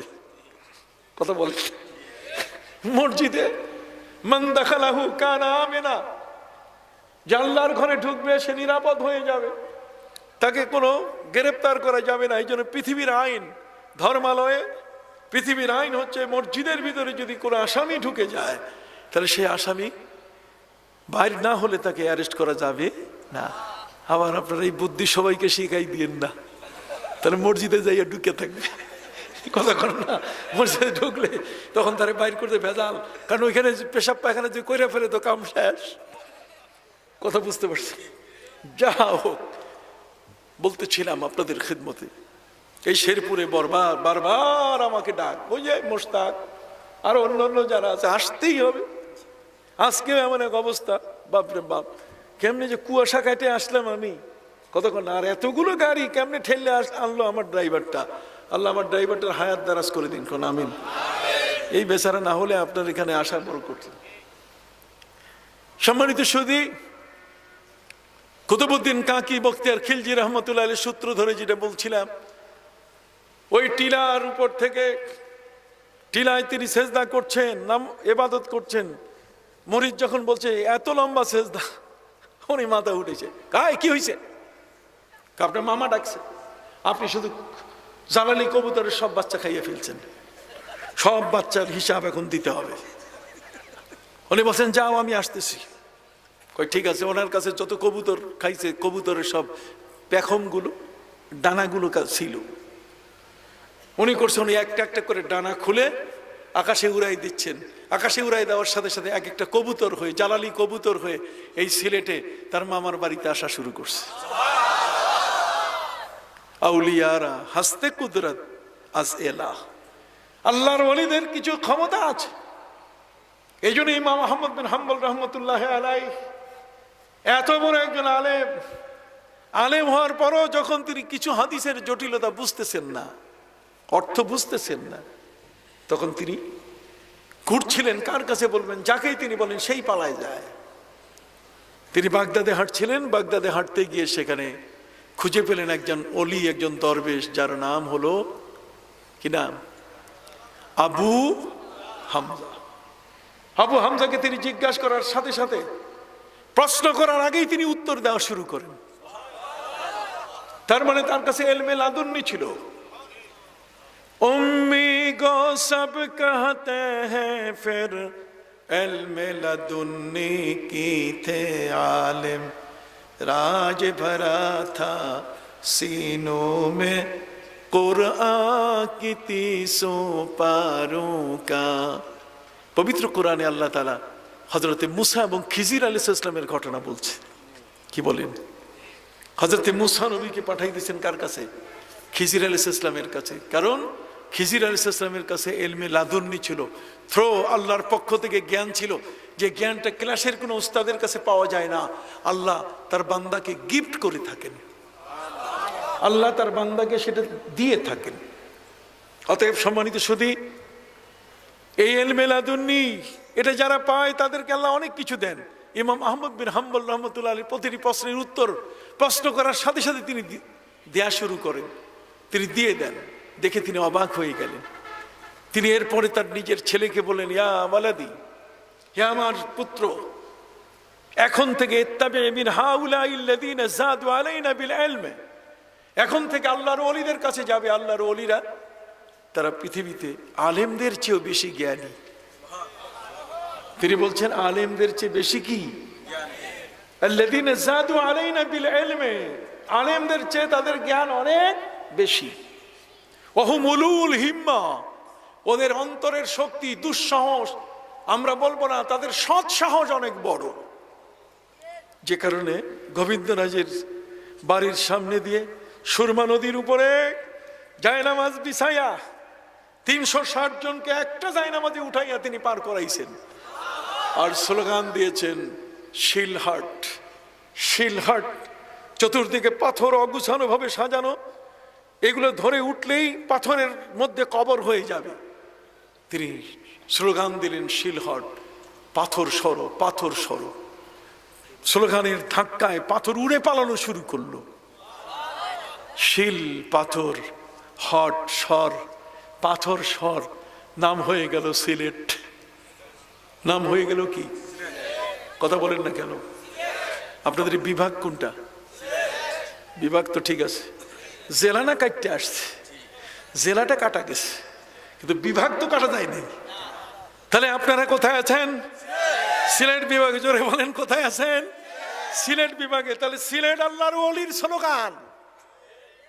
অতএব এই জমিনের মধ্যে এসে যদি কেউ ওলিদের বিরোধিতা করে, তাদেরকে ক্ষমা করা হবে না। কথা বুঝতে পারছি? সম্মানিত সুধী, এই জমিনের মধ্যে সেই কথাটি বলতে গিয়ে বলতেছিলাম, কুতুবউদ্দিন কাকি বখতিয়ার খিলজি রহমতুল্লাহ আলাইহি, দিল্লির সম্রাট সুলতান শামসুদ্দিন ইলতুৎমিশ, তিনি বলছেন, যেদিন থেকে তার হাতে আমি বায়াত হয়েছি সেই দিন থেকে আমি তাহাজ্জুদ আর সারি নাই। যেদিন থেকে বায়াত হয়েছে সেদিন থেকে আর বিনা উযুতে আমি থাকি না। যেদিন থেকে আমি তার হাতে বায়াত হয়েছি সেদিন থেকে কোনো নারীর প্রতি একবারের বেশি আমি দৃষ্টি দেই না। আমরা এমন এক মহান ওলি আল্লামা সাহেব কেবলা রহমতুল্লাহ আলাইহিকে পেয়েছি। আপনারা খুশি না বেজার? হাত উঁচু করবেন, খুশি না বেজার? আর তারই উত্তরসূরি, হাত নামান, তারই উত্তরসূরি আজকের শেরপুর মুসলিম যুব সংঘ এই বিশাল সুন্নি মহাসম্মেলনে আয়োজন করেছে। এরা যদি বেনামাজি থাকে তাহলে এই মহাসুন্নি সম্মেলনের কোনো দাম আছে? কতক্ষণ না? তাহলে কারা কারা তোমরা সদস্য ভাই দাঁড়াও দেখি, তোমরা এই মুসলিম যুব সংঘের সদস্য কারা, দাঁড়াও, আমি তোমাদেরকে দেখতে চাই। বলো তোমরা কি ভাই বেনামাজি থাকবে? কেউ হাত উঠাও, মানে বেনামাজি কেউ থাকবে? বেনামাজি কেউ থাকবে? তোমরা হলে আমাদের কলিজার টুকরা, তোমরা হলে আল্লামা সাহেব কেবলা রহমতুল্লাহ আলাইহির রুহানি সন্তান, রুহানি সৈনিক। তোমাদের এই আয়োজনে আজকের এত বড় একটা মাহফিল, অতএব তোমরা যদি নামাজ কাজা করো, তোমরা যদি সাহেব কেবলার বিরুদ্ধে বা বিপরীত কোনো কাজ করো, তাহলে ওরা যাদের নিয়ে আমরা কথা বলি তারা তোমাদেরকে লজ্জা দিবে। তাহলে ঠিক আছে, নামাজ ঠিক থাকবে তো, রোজা ঠিক থাকবে তো।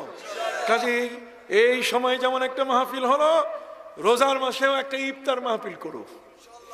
হ্যাঁ, একটা ইফতার মাহফিল হলে এই মুসলিম যুব সংঘকে চাকার মধ্যে চলমান রাখতে হবে, এটা ঘুরতে হবে সব সময়, এটা অফ থাকা যাবে না।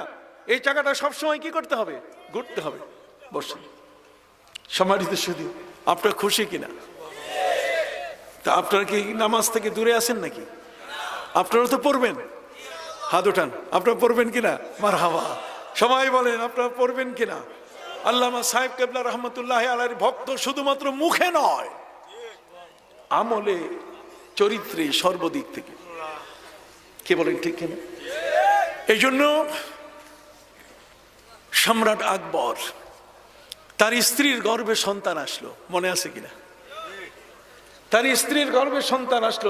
সম্রাট আকবর তিনি চিন্তা করলেন যে আমার স্ত্রীর গর্ভ থেকে সন্তান জন্ম নিবে আমার পীরের বাড়িতে।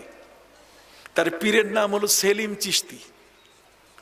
আগ্রার পার্শ্ববর্তী এলাকা ফতেপুর সিকরি, এই সিকরিতে আমি গেছি।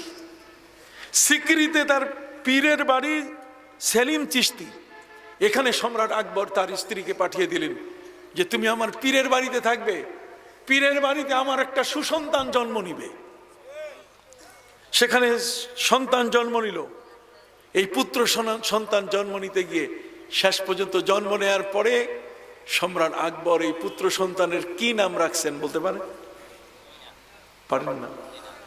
উত্তর তো সহজ, পীরের নামে নাম রাখছেন। সম্রাট আকবরের প্রথম পুত্রের নাম কি? সেলিম। কি নাম? সেলিম। তার পীরের নামে ছেলের নাম রাখা। সুবহানাল্লাহ। তাহলে নবীর মহব্বত অর্জন করতে গিয়ে আল্লাহ তাআলা অনেক মাধ্যম দিয়েছেন। আতিউল্লাহ ওয়া আতিউর রাসূল ওয়া উলিল আমরি মিনকুম। আমি আপনাদের সামনে কোরআনের আয়াত পড়েছি, কুল ইন কুনতুম তুহিব্বুনাল্লাহ ফাত্তাবিউনি ইউহিব্বুকুমুল্লাহ।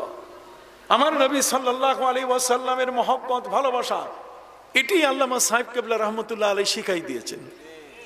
তার বাইরে কি আমরা আছি? জোরে বলেন, এর বাইরে কি আমরা আছি?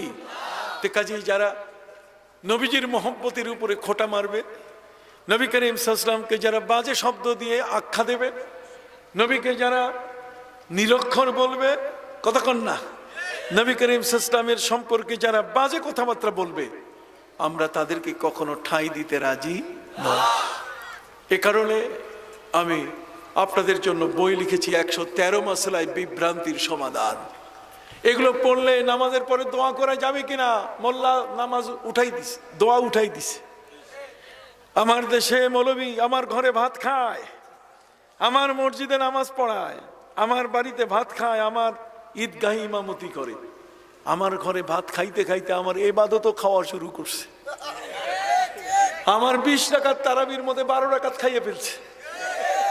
কতক্ষণ? 12 রাকাত মানে 24টা সেজদা খাইয়া ফেলছে। আমার বাড়িতে ভাত খাইতে খাইতে সম্মানিত সুধী সবে বরাত খাইয়া ফেলছে, বেতের খাইয়া ফেলছে। কয় 3 রাকাত বেতের নাই, বেতের কি? 1 রাকাত। নবীজি বলছেন সল্লিল বেতরা কা বেতরিন নাহার, তোমরা রাতের বেতের পড়বে দিনের বেতের মতো। দিনের বেতের কি? মাগরিবের নামাজ। দিনের বেতের কি? সবাই বলেন দিনের বেতের কি? আবার বলেন দিনের বেতের কি? তাহলে দিনের বেতের মাগরিবের নামাজ। মাগরিবের নামাজ কয় রাকাত? তাহলে বেতেরও কয় রাকাত? 3 রাকাত। ঠিক আছে, সবাই হাত ওঠেন না? ঠিক আছে। আল্লামা সাহেব কেবলা এটাই বলে গেছেন, এটাই হাদিসের কথা। 3 রাকাত বেতেরের মধ্যে, দিনের বেতেরের মধ্যে 2 রাকাতের পরে বৈঠক আছে কিনা? নবী করিম সাল্লাল্লাহু আলাইহি ওয়াসাল্লাম বলছেন as-সালাতু মাসনা মাসনা, নামাজ 2 রাকাত 2 রাকাত করে, 2 রাকাতের পরে বৈঠক হবে। ওরা কয় না, 2 রাকাতের পরে একটা সোজা উঠতে হবে, 3য় রাকাতে উঠতে হবে, কোনো বৈঠক নাই। আমরা ওদের মানি না। হাত উঁচু করে বলেন আমরা ওদেরকে কি? আরো বলেন আমরা ওদেরকে মানি। আবার বলেন আমরা ওদেরকে কি মানি না। কথা বুঝতে পারছেন? আমরা হকপন্থী। ওয়া কালিলুম মিন ইবাদিয়াশ শাকুর, হকপন্থীদের, আল্লাহর শুকরগুজার বান্দাদের সংখ্যা সবসময় কম হবে। কথা বলবো, তাই বলে আপনি নিরাশ, এটা কিন্তু কখনো হবেন না। বদরের যুদ্ধে মুসলমানের সংখ্যা ছিল 313, আর অমুসলিমদের সংখ্যা ছিল 1000-এর উপরে, কিন্তু জয়ী হয়েছে কারা? 313। আল্লামা সাহেব কেবলা রহমতুল্লাহ আলাই এই জমিনের মধ্যে আমাদেরকে তৈরি করে দিয়ে গেছেন, আল্লাহর ওয়ালিরা আমাদেরকে তৈরি করে দিয়ে গেছেন, সারসিনা ফুরফুরা সহ সব তৈরি করে দিয়ে গেছেন আমাদেরকে। আর তৈরি করে জিনিসগুলো যদি কেউ নষ্ট করে, আমরা এটা করতে দিব না। আমাদের এক বুকে হাত বান্ধা শিখাইতেছে, এটা মেয়ে মানুষের নামাজ। আপনারা কারা কারা মেয়ে হবেন? হবেন কি? সারা দুনিয়ার সমস্ত টার্মিনালগুলোতে লেখা আছে ম্যান ওমেন, কতক্ষণ না, বাথরুমগুলোতে লেখা আছে ম্যান ওমেন। পুরুষ নারীর সৃষ্টিতে কত পার্থক্য। কছে না, পুরুষ মহিলা সব বলে সমান। এটা কেমনে সমান হয়? এটা কোনো পাগলে মানে? জোরে বলেন, কোনো পাগলে মানে? ওরা বলছে সল্লু কামা রাআইতুমুনি উসাল্লি। নবীজি বলছেন আমি যেমন নামাজ পড়ছি তোমরা আমার দেখে দেখে এরকম নামাজ পড়ো। এটা সব ঠিক আছে, তারপরে তো নবী কারীম সাল্লাল্লাহু আলাইহি ওয়াসাল্লাম 2 জন মহিলার নামাজ দেখে বলছেন যে ইজা সাজাদতুমা, যখন তোমরা সিজদা করবে, ফালসাক বাতনাকুমা, তোমাদের পেটটা তোমাদের হাতের সাথে মিশাইয়া মাটির উপরে বিছায় রাখবে। নবী করিম সাল্লাল্লাহু আলাইহি ওয়াসাল্লাম বলছেন ফাইনাল মারআতা লাইসাত কার রাজুল, নামাজের মধ্যে মহিলা পুরুষের মতো নয়। নবীজি বলেছেন স্পষ্ট। এগুলো আপনাদের মনে রাখতে হবে কিনা? এই জন্য হক বাতিলের লড়াই বই লিখেছি। নবীজিকে জিন্দা নবী মানে না, বই লিখেছি। রওজা মোবারকে জিন্দা নবী, কবর জিয়ারত বেদাত বলে, বই লিখেছি। জান্নাতুল বাকি, কবরস্থান এবং কবর জিয়ারত। ঠিক এমনি করে শবে বরাত খাইয়া ফেলছে, শবে বরাতে বই লিখেছি। ঠিক এমনি করে নবীর রওজা জিয়ারত করতে দেয় না, জিয়ারতের উপর বই লিখেছি। মিলাদ মানে না, ক্যাম মানে না, কমর বাঁকা হইয়া বসে থাকে। শ্বশুর আসলে আব্বা আব্বা কইয়া খারাপ, আম্মা আম্মা কইয়া একেবারে মেরুদণ্ড সোজা। নবীর যখন মিলাদ আসে ওখানে কোমরে ব্যথা, কথা কন না, তখন তার কোমরের ব্যথা শুরু হয়ে যায়। সম্মানিত সুধী, আমি বই লিখেছি আপনাদের জন্য, আশেকে রসুলের চোখে মিলাদ ও কেয়াম দরুদ ও সালাম, 650 পৃষ্ঠার বই। কথা বুঝেন নাই? আজ পর্যন্ত মোকাবেলা করতে পারে নাই। আমি আমাদের দেশের মেয়েদের জন্য বই লিখেছি, নারীর অলংকার। স্বামী স্ত্রী সমাজের মধ্যে মানে না, ঠিক এমনি করে সমাজের মধ্যে নানা ধরনের বাচ্চা কিভাবে লালন করবে, পাক না পাকের মাসলা বুঝে না, মানে না। নিজের শাশুড়িকে বাড়ি থেকে বিদায় করে পাঠাই দেয়, যে পিক ফালায়। এই কারণে বাপের খুপিং কাশে, খুক খুক করে কাশে, বউ সহ্য করে না। এই বইটা পড়লে বউ সহ্য করবে। আজ আমাদের এই ধরনের বাজে বিষয়গুলো নিয়ে নানা ধরনের প্রশ্ন, আমি কি আপনাদেরকে উত্তর দেব? জোরে বলুন, উত্তর দেব? সম্মানিত সুধী, এটা কি এখন দেওয়া হলো নাকি? বর্তমান সময় দেখা যাচ্ছে মাযহাব এবং নামাজে হাত বাঁধা নিয়ে অনেক বিভ্রান্তি ছড়ানো হচ্ছে। ওই যে বই লিখেছি 113 মাসলা, এটার মধ্যে হাত বাঁধা, এই যে বুকে আবার এরকম রাফিয়া দেন করে, রাফিয়া দেন। নবী করিম সাল্লাল্লাহু আলাইহি ওয়াসাল্লামের একটা, এই 2 মিনিটের মধ্যে আপনাকে একটা জিনিস শিখাই দিতেছি, শিখবেন? শিখবেন আপনারা? কারা কারা শিখবেন? হাত ধরেন দেখি। এই শিখাই দিলে কি ভুলে যাবেন? শিখাই দিলে কি ভুলে যাবেন? ইয়া রাসূল। সম্মানিত সুধী, 2 মিনিটে শিখাই দেই। নবীজি বলছেন আমি তোমাদের কাছে আল্লাহর কিতাব রেখে গেলাম এবং আমার সুন্নাহ রেখে গেলাম। নবীজি বলেন নাই যে আমি হাদিস রেখে গেলাম, কোথাও কোনো হাদিসে নাই। আপনারা যারা কিছু বুঝেন না তারাও বুঝবেন। নবীজি বলছেন আমি আল্লাহর কিতাব মানে কোরআন রেখে গেলাম, আর আমার সুন্নাহ মানে আমার আদর্শ রেখে গেলাম। তাহলে সুন্নাহ এখন নবী করিম সাল্লাল্লাহু আলাইহি ওয়াসাল্লাম বলেছেন, ইজা ওয়ালাগাল কালবু ফি ইনাই আহাদিকুম ফালিয়াগসিলহু সাবআ মাররাতিন ওয়া উখরাহুন্না বিত্তুরাব। যদি তোমাদের খাবার থালায় কুকুর মুখ রাখে, কে কুকুর মুখ রাখে, তাহলে সেটা 7 বার ধৌত করবে, আর শেষবারটা মাটি দিয়ে মেজে তারপর ধৌত করবে। বুঝতে পারছেন? এটা বুখারী শরীফে আছে, এটা হাদিস। এটা কি হাদিস? নবী করিম সাল্লাল্লাহু আলাইহি ওয়াসাল্লাম সর্বশেষ তিনি যে বাণীটা দিয়ে গেছেন সেটা হলো যে তোমাদের পাত্রে যদি কেউ কোনো কুকুর মুখ রাখে তাহলে 3 বার ধুইলেই হয়ে যাবে, আর লাগবে না। কয়বার? তাহলে আগে বলছেন কয়বার, আর পরে বলছেন? তাহলে 3 বারটা হলো সবার শেষ, এটা লেটেস্ট। তাহলে আগেরটাও হাদিস, পরেরটাও কি হাদিস, কিন্তু পরেরটা লেটেস্ট সবার শেষে হওয়ার কারণে এটার নাম সুন্নাহ। এটার নাম কি? সুন্নাহ। নবীজি বলছেন আমার সুন্নাহটা ধরবে। তাহলে 7 বার ধৌত করা হলো কি হাদিস, আর 3 বার ধৌত করা এটাও হাদিস। এটা দিয়ে ওই হাদিস বাতিল হয়ে গেছে। এই জন্য হাদিস এটা কেতাবে থাকবে, এটা বুখারীতে থাকবে, এটা দিয়ে দলিল দেওয়া যাবে না। কতক্ষণ এরকম রফিয়াদান করা এটা হাদিস, কিন্তু রফিয়াদান না করা এটা সুন্নাহ। এটা কি? সুন্নাহ। বুকে হাত বাঁধা হাদিস আছে, হাদিস, কিন্তু এটা সুন্নাহ না। সুন্নাহ হচ্ছে নাভির নিচে হাত বাঁধা। আপনি কি বুঝতে পারছেন? নাভির নিচে কি হাত বাঁধা। তাহলে দেখেন প্রতিটা সুন্নাহই কিন্তু হাদিস, কিন্তু প্রত্যেকটা হাদিস কি সুন্নাহ নয়। 7 বার আপনি ধৌত করছেন, এই হাদিসটা বাতিল হয়েছে 3 বারের দ্বারা।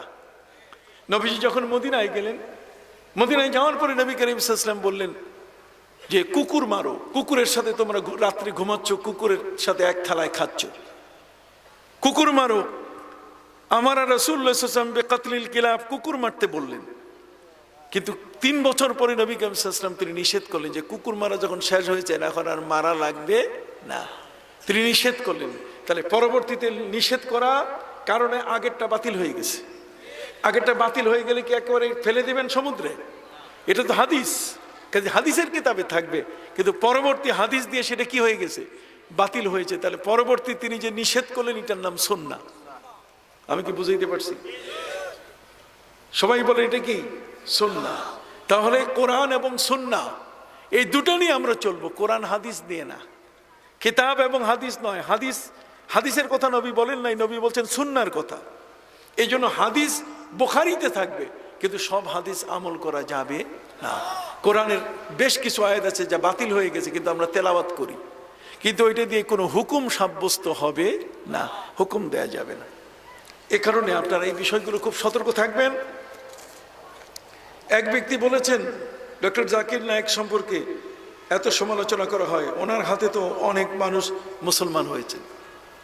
কয়জন মানুষ মুসলমান হয়েছে? খাজা আজমিরির হাতে 90 লক্ষ অমুসলিম মুসলমান হয়েছে। শাহজালাল ইয়ামানী রহমতুল্লাহর হাতে 3.5 লক্ষ খাসিয়া মুসলমান হয়েছে। কতক্ষণ? বড় পীর আব্দুল কাদের জিলানী রহমতুল্লাহ আলাইহির হাতে 12.5 লক্ষ মুসলিম কলেমা পড়ছে। এই কয়েকজন পড়লেই একেবারে সবকিছুতে আলা হয়ে গেলেন, সেরা হয়ে গেলেন, এটা আমরা একমত না। উনি যে টাই বাঁধে ওই টাইটা ইসলাম সমর্থন করে না। এক বক্তা মাহফিলে ওয়াজ করেছেন কবর জিয়ারতের উদ্দেশ্যে কোরআনে পাক তেলাওয়াত করা হারাম। আপনি দেখেন কবর জিয়ারতের উদ্দেশ্যে আল্লাহ নিজেই বলছেন ওয়াল্লাযীনা জাউ মিন বাদিহিম ইয়াকুলুনা রাব্বানা ইগফির লানা ওয়া লিইখওয়ানিনা আল্লাযীনা সাবাকুনা বিল ঈমান। আল্লাহ বলছেন তোমরা যারা পরে আসছো, তোমাদের আগে যারা চলে গেছে, তোমরা নিজেদের জন্য আল্লাহর কাছে মাফ চাও, আর তাদের জন্য কি চাও? ক্ষমা চাও। অনলাইন আছে কিনা বর্তমান? বিকাশ আছে কিনা? টাকাটা এখানে পাঠালে ঢাকা যায় কিনা? কতক্ষণ? এখান থেকে পাঠালে রংপুর যায় কিনা? চিটাগাং যায় কিনা? তো ইসালে সওয়াব, ইসালে সওয়াব হচ্ছে আপনি কোরআন পড়বেন, যার না আমল নামায় দিবেন, জীবিত ব্যক্তি হলো তার আমল নামায় যোগ হয়ে যাবে। যেমন রোজার মাস, আপনি যদি কোনো একজন রোজাদারকে ইফতারি খাওয়ান তাহলে সওয়াবটা আপনার আমল নামায় আসবে কিনা? কথা কয় না? যদি রোজার মাসে আপনি ইফতারি খাওয়ান তাহলে ইফতারি খাওয়াইলে সওয়াব আপনার আমল নামায় আসবে কিনা?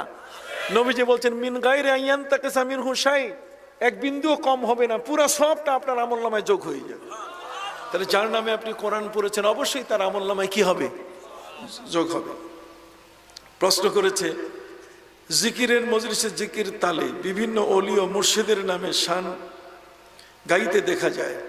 অনেকে দেখা যায় জিকিরের তালে দাঁড়িয়ে হাত ও মাথা নাড়াচাড়া করে। না ভাই, জিকির করবেন শান্ত, আল্লাহ আল্লাহ পড়েন না, আল্লাহ আল্লাহ আল্লাহ। আল্লামা সাহেব কিবলা রহমতুল্লাহ আলাই জিকিরের মধ্যে নাচানাচি করছে, বরং কাদেরিয়া তরিকা অনুযায়ী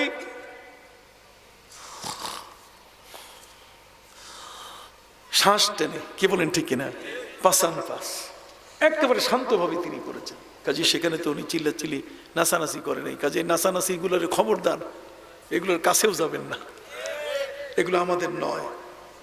আর টিভিতে এক বক্তা বলেছেন, ঈদে মিলাদুন্নবী পালনের সময় আমরা যে র্যালি করি বা জুলুস করি তা কোরআন সুন্নাহর পরিপন্থী। কারণ সাহাবীরা জশ্নে জুলুস করেছেন এর প্রমাণ নাই। বিশ্বনবী সাল্লাল্লাহু আলাইহি ওয়াসাল্লামের জন্মের সঠিক তারিখ কারো জানা নাই, কিন্তু মৃত্যুর তারিখ সবারই জানা আছে।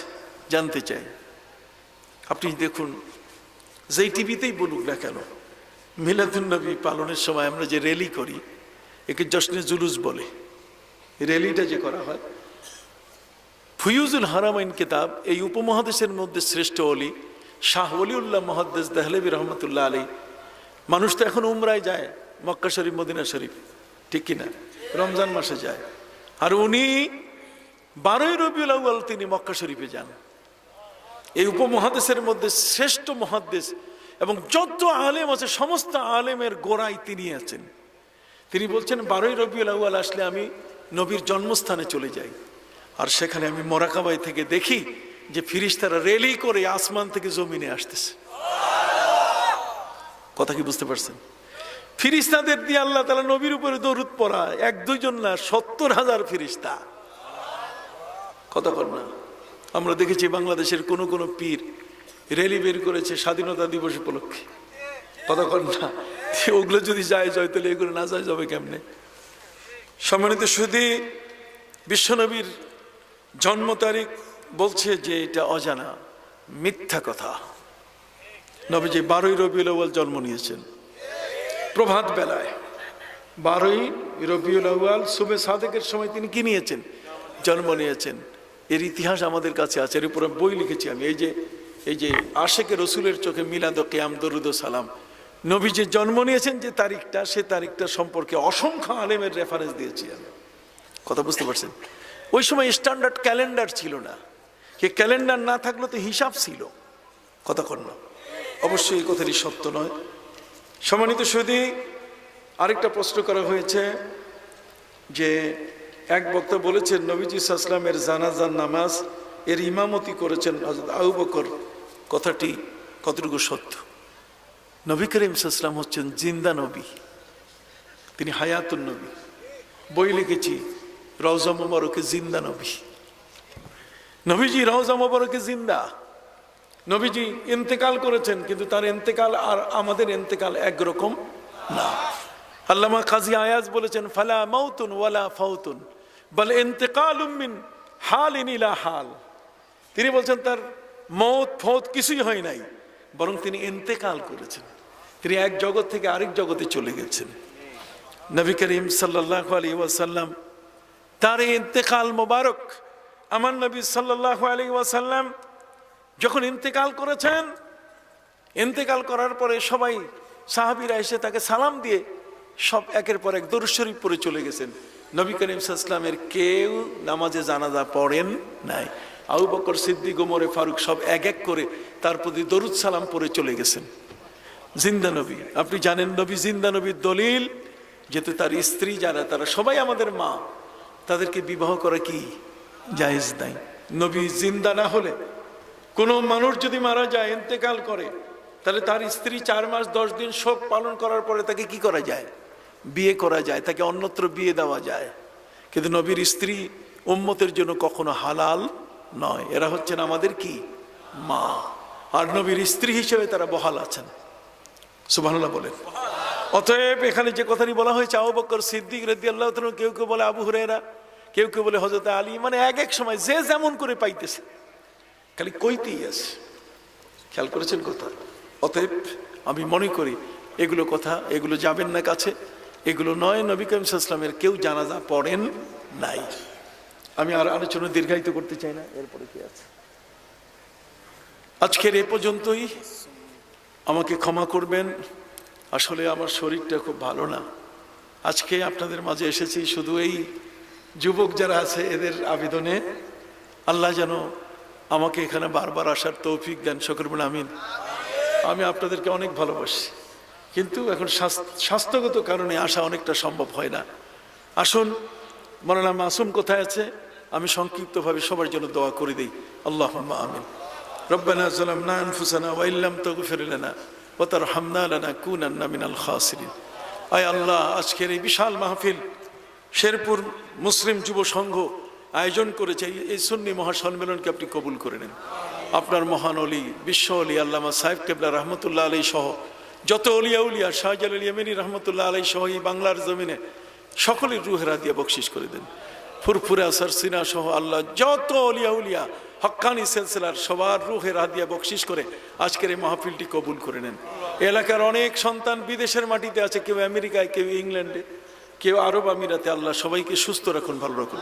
যারা যেভাবে দান করে শরীক হয়েছেন তাদের দানগুলো কবুল করে নেন। আশপাশের সকল মুর্দেগানকে আল্লাহ আপনি মাফ করে দেন। আল্লাহ বিশেষ করে এই এলাকায় যারা ব্যবসা বাণিজ্য করছে তাতে বরকত দিয়ে দেন। আল্লাহ ছোট ছোট শিশু লেখাপড়া করছে, আল্লাহ তাদের লেখাপড়ায় বরকত দিয়ে দেন। যুবকরা যেন ওমরে ফারুকের মতো হয়, আল্লাহ নবী প্রেমিক হয়, আপনি কবুল করে নেন। আয় আল্লাহ, কারো কথাই যেন আমাদের কান নষ্ট না করি, আমরা যেন হকপন্থী হয়ে থাকতে পারি, আল্লাহ কবুল করে নেন। আল্লাহ সারা বিশ্বে আপনার রহমত নাজিল করুন। জালেমরা আমাদেরকে মারছে। আজকে ইরানের একজন ভালো মানুষকে, একজন দাওয়াতি মেহমানকে মেরে ফেলা হলো। আল্লাহ জালেমের এই সমস্ত অত্যাচার থেকে আমাদেরকে হেফাজত করুন। সুবহানা রাব্বিকা রাব্বিল ইজ্জাতি আম্মা ইয়াসিফুন ওয়া সালামুন আলাল মুরসালিন আলহামদুলিল্লাহি রাব্বিল আলামিন। আসসালামু আলাইকুম ওয়া রাহমাতুল্লাহ। সকলেই বসুন, মাওলানা মাসুম এখন আলোচনা করুন।